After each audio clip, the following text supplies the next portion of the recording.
میرا سوال ہے، اللہ تعالیٰ اپنی صفت رحمانیت سے انسان کی پیدائش سے قبل اس نے زمین اور آسمان پیدا کیے اور بشمار چیزیں اس کی خدمت کے لیے پیدا کی. اللہ تعالیٰ فرماتا ہے کہ میرا سوال خاص طور پہ اس طرف توجہ مذکور آپ کو کرانا چاہتا ہوں کہ اللہ تعالیٰ زمینوں اور آسمانوں کے درمیان جو کچھ ہے اس پہ جو روشنی کچھ ڈالیں، خاص طور سے کرۂ ارض اور اس کے گرد و نواح کے متعلق میں زیادہ دلچسپی رکھوں گا. یہ تو ایک سائنسی سوال ہے.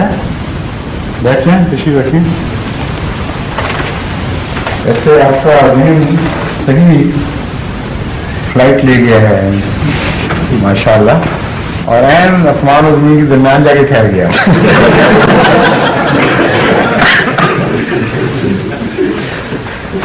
یہ بحث بڑی چلتی رہی ہے سائنسدانوں کے درمیان اور ابھی بھی چل رہی ہے کہ پرفیکٹ خلا کوئی چیز ہے یا نہیں ہے. مکمل خلا کسی چیز کا نام ہے یا نہیں. چنانچہ دو سائنسدانوں کے اور جو تھیوریٹیکل فزکس کے ماہرین ہیں ان کے گروہ بنے ہوئے ہیں. ایک گروہ ہے جو اس وقت طاقت پکڑ چکا ہے اور ڈاکٹر اسلام بھی اس کے اندر شامل ہیں، جو ایتھر کا انکار کرتے ہیں.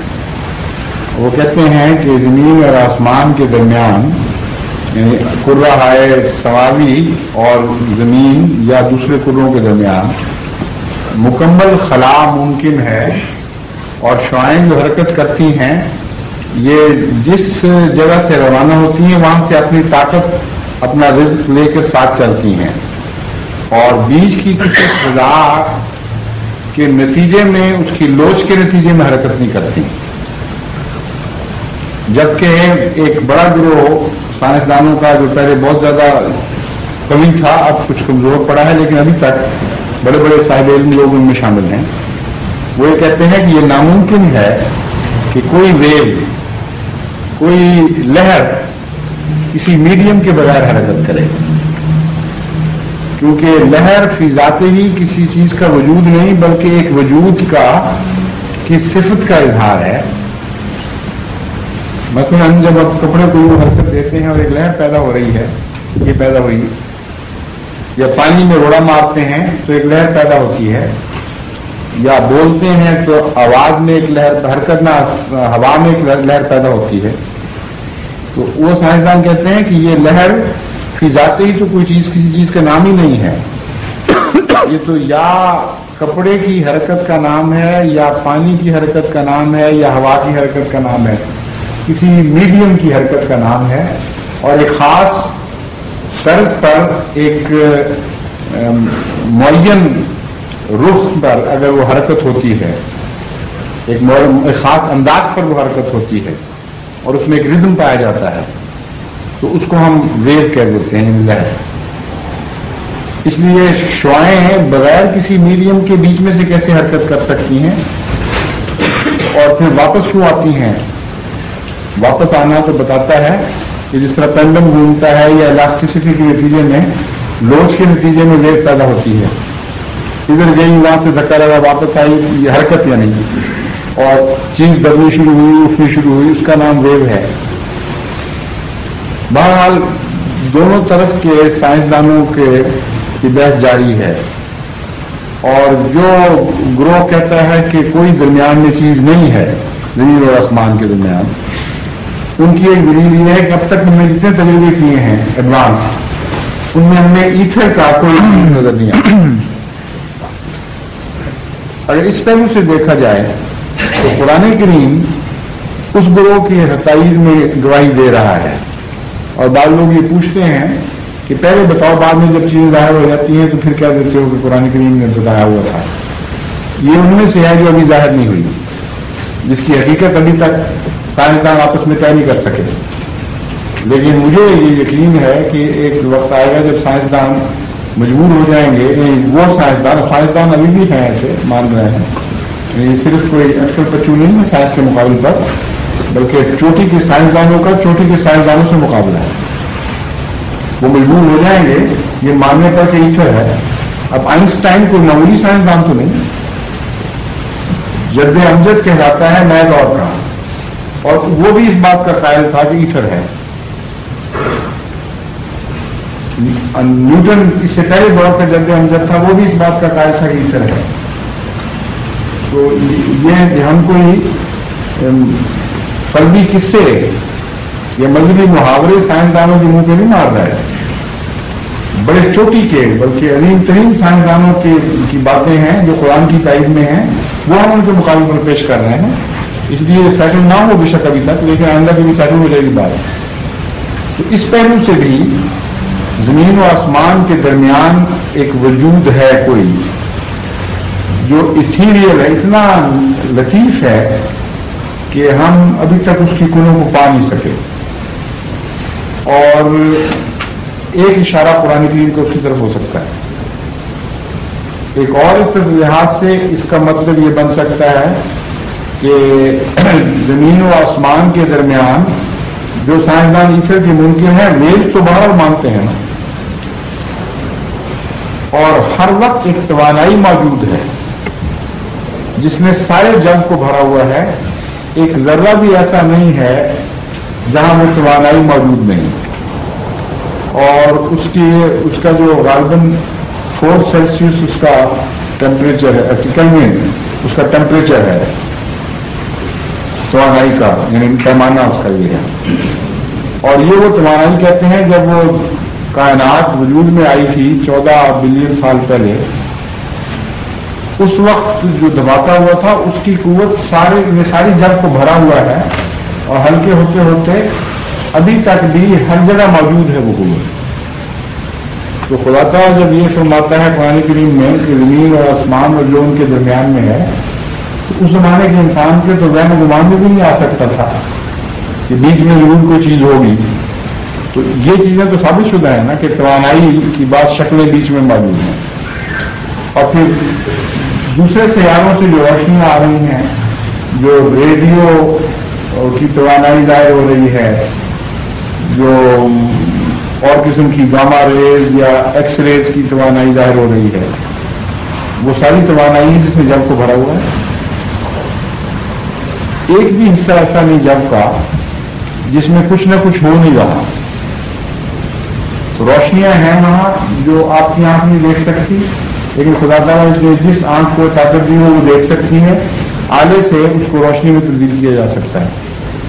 اور یہ جو جگ کی آواز ہے جو 14 ارب سال پہلے دھماکہ ہوا تھا، اس کو سائنسدانوں نے کنورٹ کر کے ظاہر بھی کیا ہے.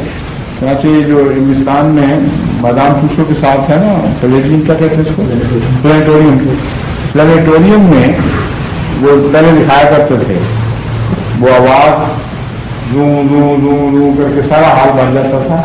وہ کہتے تھے کہ اس کو ہم نے وہ آواز جو 14 بلین سال پہلے ظاہر ہوئی تھی، اس کو ہم نے ملٹی پلائی کیا ہے، بہت موجود ہے ابھی تک. اسی کو لے کر اس کو ایمپلیفائی کرتے چلے گئے ہیں، ملٹی پلائی کرتے چلے گئے ہیں، یہاں تک کہ وہ یہ آواز بنی تھی جو آپ نے سنی ہے، یہ اصل آواز ہے، فرضی نہیں بنائی گئی.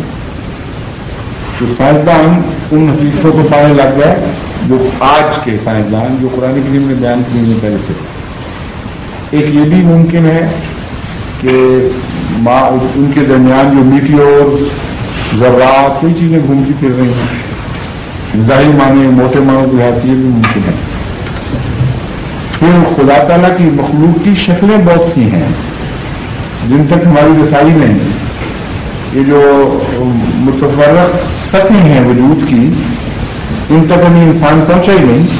چنانچہ اب ایک سائنسدانوں کا گروہ اپنی سوچوں کو اس طرف بھی لے جا رہا ہے کہ ایک ہی وقت میں پلینز آف ایگزسٹنس مختلف ہو سکتے ہیں، یعنی وجود کی سطحیں اتنی مختلف ہو سکتی ہیں کہ منفی ڈائمینشنز بھی ہوں اور مثبت ڈائمینشنز بھی ہوں.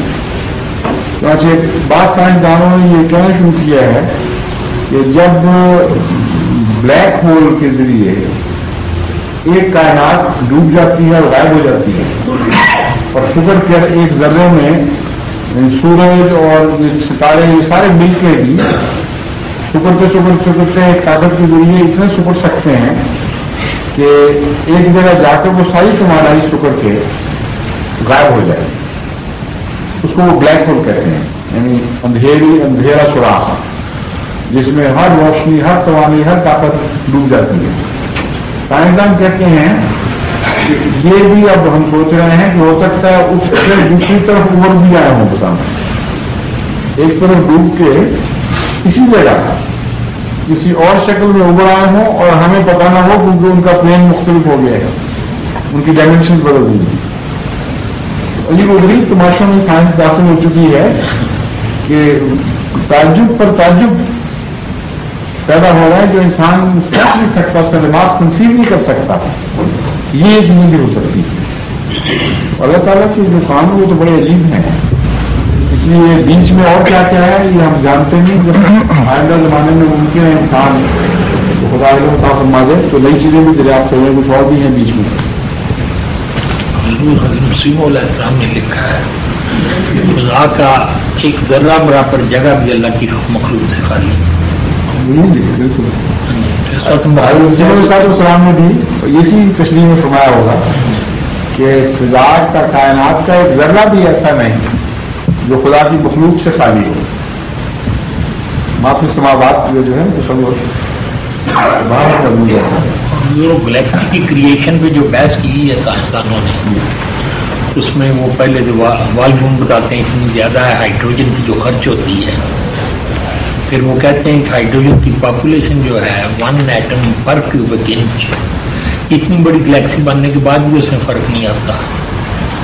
تو وہ ایگزسٹ کرتی ہے وہ ہائیڈروجن 1 ایٹم پر کیوبک انچ ان کے اندازے کے مطابق. وہ بھی اللہ کی وہ مگر اس کی ڈسپرشن اس طرح نہیں ہے نا کہ ہر انچ میں وہ موجود رہے. اس میں مختلف نظر آتا ہے. یعنی اگر ان کا مطلب یہ ہے کہ اگر ہم ہائیڈروجن کے ذرات کو کیلکولیٹ کریں تو وہ اس ساری فضا کو اس طرح بھر دیں گے کہ ہر انچ میں ایک ہائیڈروجن کا ذرہ آ جائے گا.